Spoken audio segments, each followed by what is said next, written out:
I think it is about education. You know, they gave us a couple examples that said that people don't know what they don't know. And once they started having information in their inbox or people started talking about it. And I think what's really great about what Commissioner Klein is doing is that they're changing the public conversation about mental health and addiction. And once it's okay to talk about those things, I think employers then begin to embrace it and share information with employees. I really loved what that one woman said. She said, and you were out of the room then, I think. It was really neat. She said, you know, you hire employees and then people show up to work. And we're all very complex people. We have a lot of different things going on. So, you know, I think recognizing that, talking about it, making it okay, I think that will really make a difference. That's at least my opinion. It's really important, I think, to really encourage the people if you do see signs or if there is something bothering them to just consistently and keep encouraging them when you see them going through a very tough time or traumatic experience. I had a PTSD experience actually last year involving my reporting career, and I was in denial. I didn't think I needed help, but my former employer was always telling me, hey, you need help, you need to talk to someone, it will really help. And for 3 months I didn't do anything, and I finally opened that door, and I haven't been happier. I was starting to go down a spiral. I could see it affect my health, the way I treated people, the way I treated my job. It was hard to go to work. And it wasn't this position, by the way. I was a news reporter for about a decade. And we see a lot of traumatic things. I basically found a body on the road, and I wasn't supposed to see that, and that really, really messed me up for months. And I had to basically go to counseling. Didn't realize I needed that until my employer said, you need to go talk to someone. You'll be so much better after it. And I was. Well, I think, you know, I've known Jacqueline now for a few months, and that's the first time I've heard her story. And I will, when I talk to Jacqueline now, I will file that away and realize, you know, that she had those experiences. I didn't know that before. You know, and as we were setting up here, I was telling her about one of my own experiences. And many years ago, in my first marriage, I was married to someone that was diagnosed as paranoid schizophrenic, and it changed my life in many, many ways. And you know, this isn't party conversation. You know, we don't sit around and just bring this stuff up. It's in these kinds of forums or in real intimate relationships and friendships that you start to feel safe, that you're not going to be judged, and you could talk about those things. But I think the more people that do, you know, they showed some pictures of some movie stars that have come out and said, hey, you know, I'm bipolar, on this, or on that. I think the more people that do that, it will become much more acceptable, and the stigma will hopefully over time be erased, just like it is with diabetes or cancer or any other you know, chronic health problem. It really is all about education. The more you talk about it openly with your friends, your relatives, a lot of people are still in denial still, and some of my relatives are dealing with that too, but you have to just be there for them, show up, and encourage them. That's like asking, how do you solve world hunger? You know, that's a tough question. What do you think I don't know if there's certain things that we can do. We're a small business. I think the most important thing is, I do like the concept of having an EAP.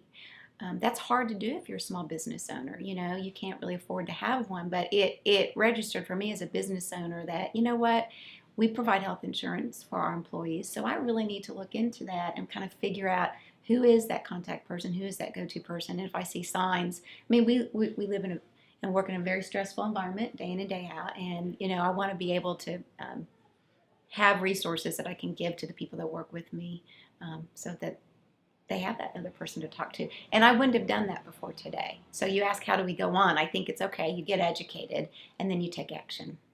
So I agree with that too. I think, as I mentioned before, it's really just being there for that person. You know, taking that phone call like the woman with the drug card was talking about, just encouraging them, be a friend, and know that they're not really alone in this, that there are other people who are also affected by this too. I think just being open to talking about it, to not having it be a stigma, or so that an employee doesn't think that their job is at jeopardy if they are honest about that. I know with my group at Bank of Oklahoma, I coach my employees one-on-one, and we can talk about whatever they want to talk about, and they know that it's held in confidence. So if I want them to have the ability to reach out to me, and that I'm not going to think ill of them if they are having some sort of personal issues. And then I need to show support for them if they need to have outside assistance or just need some time off to regroup. I think Bank of Oklahoma has supported all of their employees through an EAP program, as well as helping us to get healthier for our own selves. Absolutely. It's going to take everyone. It has to be a public-private partnership, and all of the employees have to be involved. And that starts with management. It starts with the owners of the company reaching down and allowing employees to give of their time, their talent, or their treasures. You know, a lot of times we rely on the corporations to give of their money, but then they need to encourage their employees to give of whatever they can give and to be involved. And again, to not have this be a stigma, to be able to talk about this openly and honestly without people thinking ill of others. I think forums such as this, where we bring people together, obviously the women who are in attendance today do a lot for the great state of Oklahoma, both the honorees, and they are showing their proteges, leading by example. And so I think for all of us to find a way to get more involved, whether it's attending forums such as this, reaching out on our own, looking deep within our own family units to see what types of addictions or mental health issues we might all have, and reaching out for assistance or just making it more well known. You know, the more we talk about things, the more people who are shyer about letting people know what issues they have, they're more able to talk about them. So again, it's all of us coming together, being open to listening, willing to help, and able to offer assistance. Bank of Oklahoma has been a longtime sponsor of Women of the Year and the Forum, and we are proud to continue our sponsorship. We, as many of you know, statistics show that women have the greatest buying power in the world, and women are making the financial decisions in their home, in their workplace, more and more each day. So as a financial institution, we think it's important to continue to educate women, young and old, on financial decisions. So this forum allows Bank of Oklahoma to be at the forefront of educating the women honorees who are proud to support, as well as the proteges, to continue that education, both financial and what we heard today, understanding more about mental illness in our community. So it's the full gamut of necessity for helping young women today. It's critical that we understand mental illness is like any other disease. And so if you think about, let's say, diabetes, people need medication, insulin, but they also need to manage their diet and they need to exercise, and it's all part of a comprehensive program. With mental illness, many people need medication, but they also need therapy, they also need supports, they need to do their part to take care of their disease as well, but comprehensively, people can and do recover. So we still have a huge gap in the state. While people can and do recover, if they never get access to the care they need, if they never get access to a medical facility that treats mental illness and addiction, it makes it so much more challenging. We're able to reach about 1/3 of Oklahomans who need help, which means we have hundreds of thousands of Oklahomans in recovery, but we still have 2/3 that we haven't reached yet.